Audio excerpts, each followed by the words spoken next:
statement that one grows from the head downwards seems at first sight to be absurd. We are accustomed to measure growth as though it proceeded from the feet. But one has only to observe the growth of the limbs in the embryo in order to see how the hands are at first to be found apparently growing directly out of the shoulders. Then the arms begin to extend, so to say, from behind the hands, which at last are at the extremities. The same thing can be seen in the progressive development of the limbs. In the animal world, the salamander or the crocodile are good examples.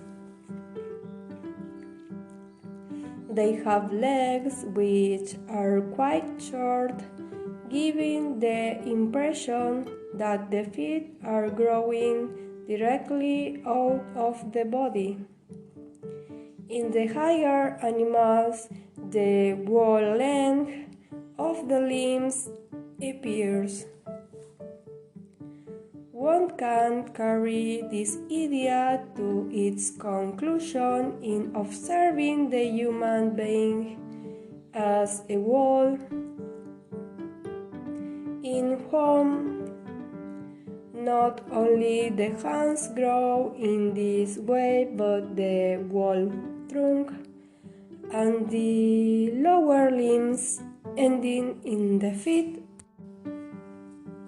So the whole body has been pushed out from the original embryonic form, which at last comprises what we recognize as the head.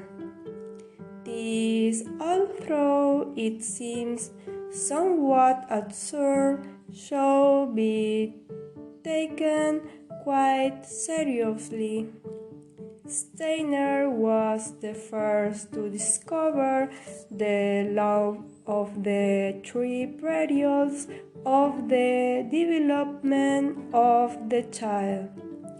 Approximately 3 times 7 years complete the process of growing up. This is a law of which practical use can be made. It is quite exact. The first 3 years develop the form of the head almost to completion and finish their task at the age of 7 years, when the second teeth begin to come through. The physiognomy is then finished, the head is closed. The second period of 7 years is concerned with the trunk, and the different organs are slowly and successively perfected until finally the age of puberty is reached. With the perfecting of the 6 organs, the trunk is, so to say, closed in the same way as the head is closed by the forming of the second teeth, which are pushed out in a way similar to the other extremities. The third period of 7 years creates, to begin with, a rather malproportioned extension of the limbs, everybody knows the hoblet de oi schoolage. Finally, the saving standing on one's own feet expresses well how the grown-up person has at last closed the whole process in perfecting the proportions of the limbs.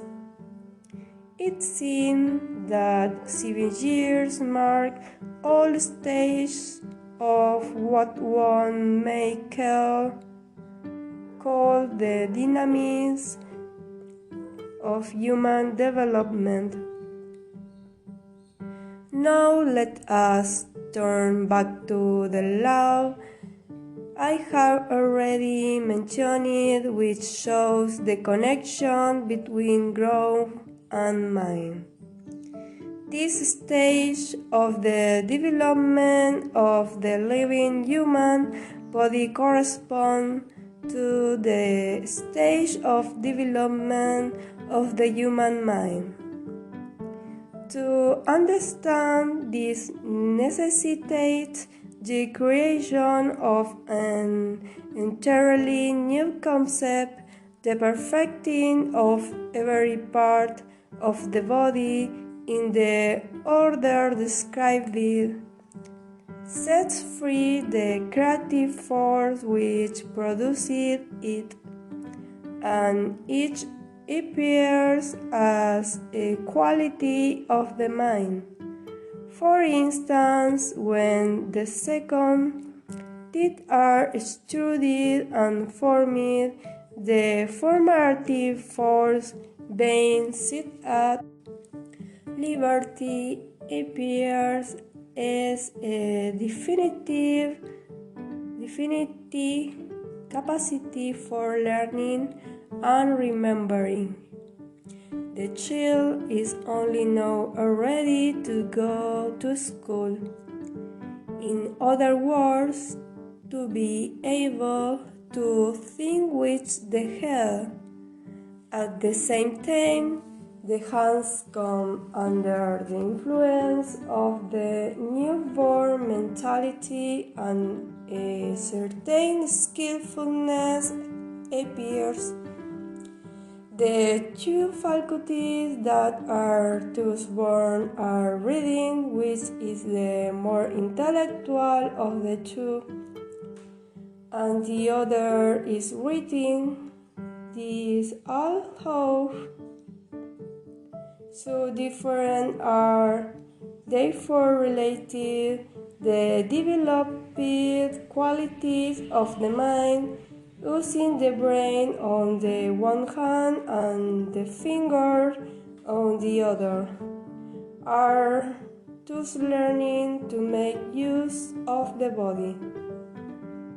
This will show that there is really a precise moment when reading and writing can be safely introduced into the child life.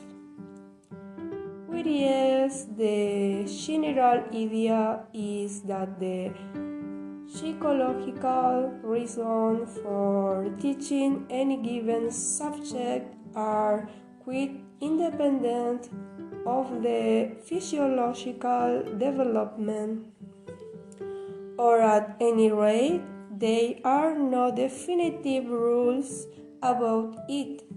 Children of 4 and 5 in the kindergarten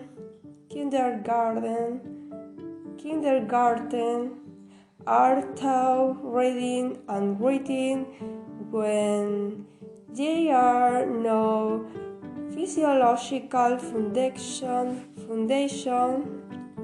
for it wherever.